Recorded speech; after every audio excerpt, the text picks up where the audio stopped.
নিৰ্বাচিত মিচিং স্বায়ত্তশাসিত পৰিষদৰ 5 বছৰীয়া পুঁজিৰ খৰচৰ ক্ষেত্ৰত দাঙি ধৰিলে মিচিং স্বায়ত্ত পৰিষদে কাৰ্যবাহী সদস্য পুৰুষোত্তম দলে।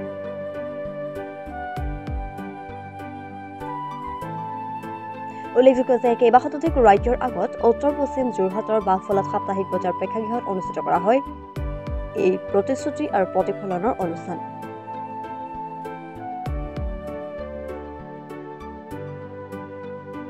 নিৰ্বাচিত মিচিং স্বায়ত্ত পৰিষদৰ প্ৰতিশ্ৰুতি আৰু প্ৰতিফলনৰ সমাৱেশ অনুষ্ঠান অনুষ্ঠিত কৰা হয় বহু শতাধিক ৰাজ্যৰ উপস্থিতিত বাঘফলা সাপ্তাহিক বজাৰ গৃহত।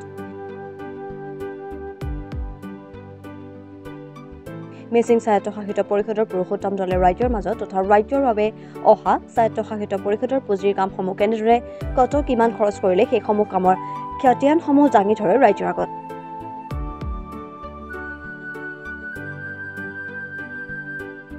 বিগত 5 বছৰ মিচিং স্বায়ত্ত পৰিষদৰ বাবে কেইবা কোটি টকাৰ সম্পূৰ্ণ হিচাপ দাখিল কৰে নিৰ্বাচিত মিচিং স্বায়ত্ত পৰিষদৰ কাৰ্যবাহী সদস্য পুৰুষোত্তম দলে ডাঙৰীয়ে।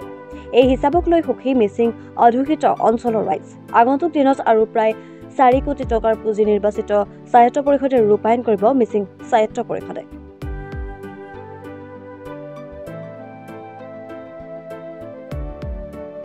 ৰাজ্যৰ আদালতত যোৱা 5 বছৰ কামৰ খতিয়ান আৰু মত বিনিময় কৰি সম্পূৰ্ণ সুখী নিৰ্বাচিত মিচিং স্বায়ত্ত পৰিষদৰ কাৰ্যবাহী সদস্য পুৰুষোত্তম দলে।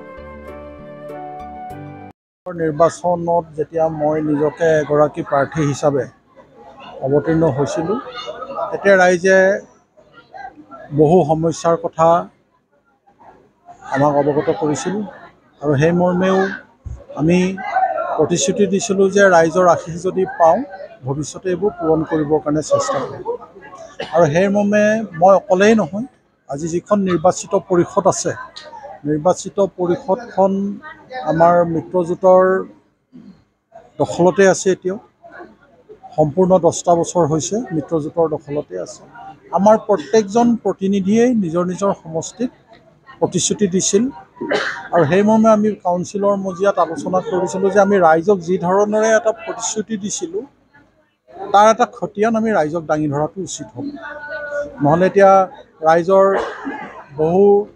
ৰাইজে বহু কথা জ্ঞাত নহয়, তাৰ কাৰণে বিভিন্ন সময়ত ভুল ধাৰণা থাকে আৰু সেইকাৰণে আমি পোনপটীয়াকৈ ৰাইজৰ মাজত গৈ আমি লাষ্ট 10 yearsত কি কৰিব পাৰিলোঁ নোৱাৰিলোঁ তাৰ খতিয়ান দাঙি ধৰাটো উচিত হ'ব বুলি আমি আলোচনা কৰি এটা ঠিক কৰা হৈছিল যে আমাৰ 36টা সমষ্টি আছে, 36টা সমষ্টিতেই আমি দি অহা প্ৰতিশ্ৰুতিসমূহ কি ধৰণে কাৰ্যকৰী কৰিলোঁ তাৰ বাবে প্ৰতিশ্ৰুতি আৰু প্ৰতিফলন নামাকৰণেৰে আমি এক খতিয়ান দি ৰাইজৰ লগত মুকলি মত বিনিময়ৰ এটা সভা আহ্বান কৰিব লাগে বুলি সিদ্ধান্ত লৈছিলোঁ আৰু আজি আমি ইয়াত সেই সভা অনুষ্ঠিত কৰিছোঁ।